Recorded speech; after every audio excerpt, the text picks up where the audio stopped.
Hello साथीभाइ है, म चाहिँ अहिले ग्रुप फरेस्टबाट है भिडियो गरिरहेको छु सानो है तपाईँहरूलाई देखाउनुको लागि है, मेरो साथीभाइहरूलाई देखाउनुको लागि। यहाँ चाहिँ हाम्रो ग्रुप फरेस्टमा यसो हेरौँ साथीहरू, अस्तिको है ठुलो पानीले चाहिँ यस्तो गरेको छ कि बिगार मात्रै अब घर झुन्डिरहेछ है, घरको सिधा मुनि डल्लै पहिरो लगिरहेछ, यस्तो भइरहेछ साथी हो।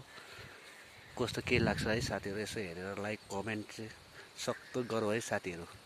यस्तो भइरहेछ है, अस्तिको ठुलो पानीले चाहिँ यस्तो भएको छ है साथीभाइहरू। हाम्रो चाहिँ हेरौँ है, यो चाहिँ है राम्रै जग्गामा पनि पहिरो चाहिँ यसरी जाँदो रहेछ साथीभाइहरू। हेरेर लाइक कमेन्ट के लाग्छ है, कस्तो लाग्छ गरौँ है। यो चाहिँ अहिले हाम्रो ग्रुप फरेस्ट हो है, एकदम यो चाहिँ हामी फरेस्टभित्र है।